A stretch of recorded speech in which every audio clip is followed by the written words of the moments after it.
Hello, everyone. Welcome to my show, Engelic Show. And I am your beautiful host, Angelique, the Diva Everett. This is my One Arm Wonder Mom episode of my show and YouTube channel. I am thrilled and got the opportunity to be sitting and chatting with my special guest and newest friend, Kim Stumbo, aka the One Arm Wonder Mom. Ma'am. By the way, she also lives in Virginia, which I will be asking her in our questions, where she really is located in Virginia. She is a certified occupational therapy assistant, mom of three boys, the One Arm Wonder Mom, author of a book, The Adventures of a One Arm Wonder Mom, speaker, and multi-hat wearing lady. Oh, and by the way, she also have 1.5 arm, but she is unique and a super cool person. Hello, Kim. To finally get to meet the lady I've been hearing about. Thanks for having me. I'm really excited. Yes, we've been friends on social media for a little bit, so it is nice to find.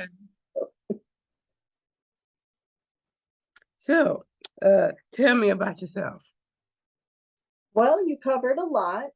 My name is Kim Stumbo, and I was born with what's considered a congenital amputation. So I was born missing my arm past my elbow and my right hand. I'm a mom of three boys. I'm an author. I'm a CODA, which is the Certified Occupational Therapy Assistant. I've been that for about 17 years. Ooh. And yeah, I kind of sort of do a little bit of this, that, and the other. So it's kind of sort of the multi-hat wearing thing. I take care of my grandfather. I make TikToks. I do some speaking. And I'm an author, and I'm in the works of doing some new books as well. So most of my stuff centers around limb difference awareness and disability awareness in general and acceptance. Oh, that's interesting to know. Okay. It's a good thing you mentioned about disability awareness. That's also coming up next month. So it's October. Yep, that's our month for everybody. And then April we have limb difference awareness month. What? That's a good thing to know. Which, by the way, we will be talking about too. So, could you tell me a little bit about your background? Yep. So my educational background, I have my associates. So that's what gives me the ability to be a CODA, which is an occupational therapy assistant, meaning I do treatments for occupational therapy.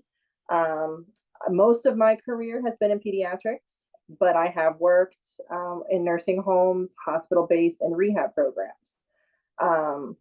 So I've been doing that for, like I said, on and off for 17 years, took some time off here and there to spend time with my kids at home. And I wrote and published my first book in 2018. That's The Adventures of the One Arm Wonder Mom, the first edition. So I'm working on following editions now. And I do speaking. So actually, I will be speaking to our local college here for the CODA program on Monday about amputations and prosthetics. So I'll be giving the lecture on that for them. And I've done speaking in schools for disability awareness, not just my own children's schools, but other schools here in Virginia.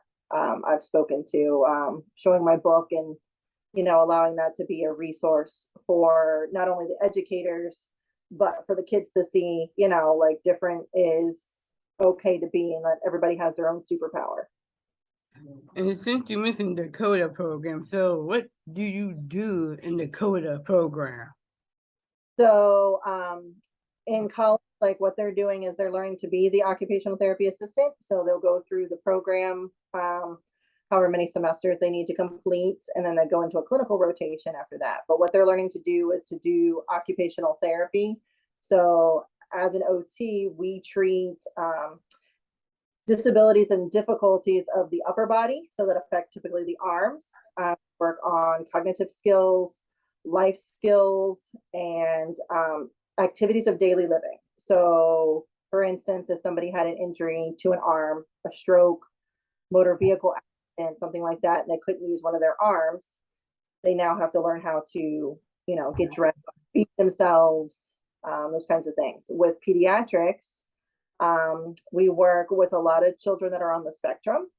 So we help with like self-regulation, we help with fine motor skills, hand feeding,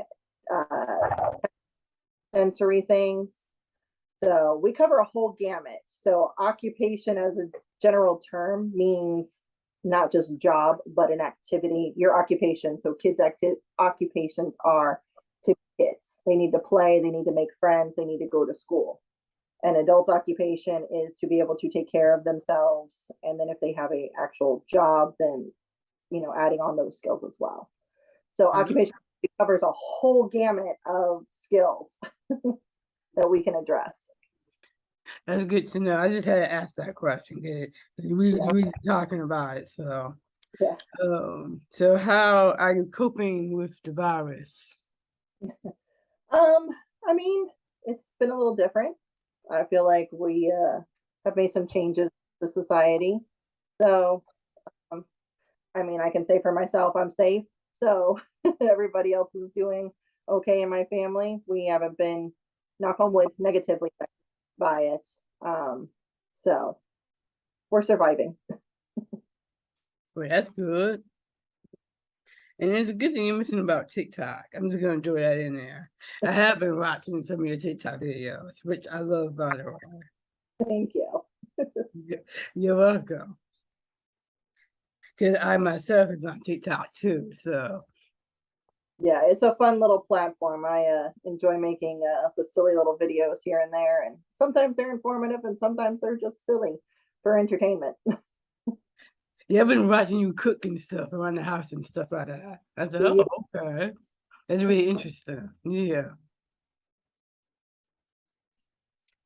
What is the concept of your book?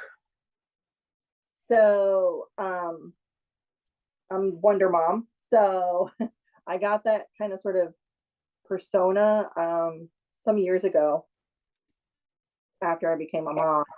And some friends would just be like, I just don't know how you do it. Like they would always make comments like, I got one kid in two hands and you've got three kids in one hand. Like, I don't get it. How can you do it so easily? So Wonder Mom kind of sort of just became a thing. Once I got that, when I decided I needed to kind of sort of spread more awareness and reach a larger audience than what I decided to tell my story in a comic book. So the book itself is actually recounts real events and experiences that I've had in my life. Besides the like me making my own prosthetic, like you see that in there, I don't do that. My prosthetist does that. I don't make my own prosthetic. But and then like the superpowers things are like, obviously a little exaggerated. But what I do is I tell my story in a fun way to incorporate also my kids, and they each have something that's just unique about them. So, and we turn that, whereas I'm the one-armed Wonder Mom, my oldest son has ADHD. So we use the characteristics of that diagnosis as his superpowers. Ooh. My youngest son was a preemie. He was born at 28 weeks. And there's a lot of unknowns when it comes to having a premature baby as to like what difficulties they would have later on. Luckily for him, he had come out on top and is doing and thriving well after his battles in the NICU and everything. So, we use that as his superpower of how he can kind of change. And like, if I tell somebody now that he was a preemie and was 2 pounds and 12 ounces, ventilator, they look at him and they're like, no, he wasn't. So you can't tell always by looking at somebody what they've been through or what they've overcome. So I agree. yeah. So that's kind of sort of it, is I just share my stories and incorporate that of my children, and we discuss a little bit of topics of bullying or difficulties engaging with others. I definitely agree about that. Yeah. I'm definitely a bully advocate myself, so I agree about that. Yes. What do you do besides being a book author? So my full-time job is the coda, and then like I said, I write. I wrote the book, and we actually have there's another one. It's an anthology called Super Abled Comics, where myself and 5 other limb different authors went together, put little mini stories together into a book that share our superhero characters with our limb differences. So the one thing we wanted to be true to was the author actually have a disability or a difference about them, but then also the character doesn't erase it. Like their superpowers are not erasing their difference. Like it's just empowering them more. So we have that, and then we're doing a second edition of that. I'm working on my second book, and then mom life takes up a big majority. So with 3 kids, one in high school, one second grader, I'm kind of busy with the rest of that. Yeah, you're a busy lady. I'm telling you. I am. And and here's another one. And as an author, why you name the book like you did? Because I love the name, but I just had to ask you why you named the book like you did. Yeah. So, well, just because the Wonder Mom name I told you I earned kind of sort of through some friends and stuff over the year. And I was just kind of like, well, I'm Wonder Mom because I have one arm. And like, that's kind of sort of how I've known, like, to be like, oh, Kim, which Kim? The one with one arm. Like, that's kind of sort of how I grew up when there was multiple Kims. And then adventures, like my everyday life, I call them adventures. They're experiences that maybe somebody that's, typically abled, have, quote unquote, normal human, doesn't have to, I get looked at because of my prosthetic. And then just having these experiences, I decided to call them adventures instead, because sometimes there's some silly things that happen with me and my kids. Well, all I have to say is that everyone is unique in their own way, and you are especially unique. So, Yes, you are correct. Absolutely. okay, where am I at? Where am I at? So, where can we buy your book? So my book is for sale on Amazon, and it is an actual printed book. It is not a Kindle, so a physical book. And and also like those that are local in Virginia to where I have copies available locally. So Okay, and where can we find you, by the way? I am in Chesapeake, Virginia. So the closest thing that most people know is Virginia Beach. So I'm like very, very close to Virginia Beach. Ah, and it's a good thing you be talking about Virginia. So, where are you located in Virginia? I keep forgetting to ask that question. Yeah. Yeah. So I'm in the southeastern part. I'm like right above the North Carolina border. So I'm right by the ocean.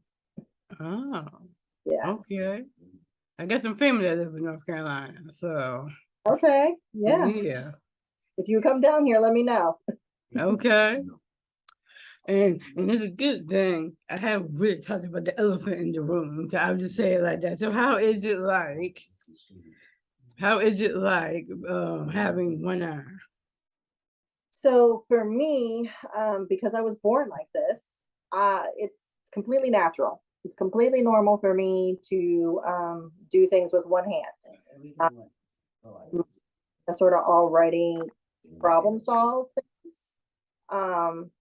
In all honesty, because I'm a lefty, that's actually probably the more challenging part because the world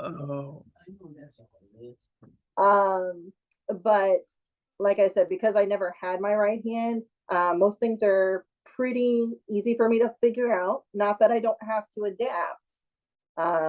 I do have to use some adaptive equipment every now and then. If I mow the grass, I can't hold the handle on the lawnmower and pull the string at the same time.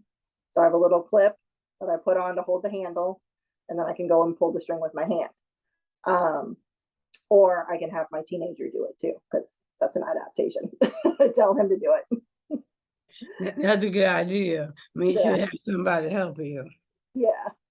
But it's really not that different. Honestly, the probably the only thing that is probably the major thing is like obviously I have to be comfortable with um attention, whether it's positive or negative. So people may look and be like, "Oh wow, that's really cool," or "Oh, I don't like that." I've had both good stares, bad stares. But it's kind of sort of part of my daily life, so I'm kind of used to it at this point. I saw one TikTok video that you was doing, and you were basically had the hammer and young stuff. I'm like, okay, go Yeah, ahead. yeah, I do a lot of like around the house work and construction stuff. Like I getting a little bit more confident with doing repairs to my home and things like that. So Oh, speaking, since we are going into October, are you excited about Halloween? I am. I am. I love Halloween. Like actually some of my decorations are already up. Do you like dress up and stuff? I try to. Last year I did not. Um, but I think I may this year. It depends if I can get my costume together in time. So That's a good thing. 'Cause yeah. I love dressing up myself, so yeah. Yeah. I'm your host, Angelique, and this has been another episode of Angelique Everett Show. Now I want to thank my special guest, Kim. Thanks, Kim. Thanks for having me. I really appreciate the opportunity. You're very welcome. Now don't forget to use Angelique Everett Show to like me on Facebook. Follow me on Instagram at Angelique EE Show. And now subscribe to my YouTube channel, Angelique Everett Show. I'm Angelique, and I'm rocking in.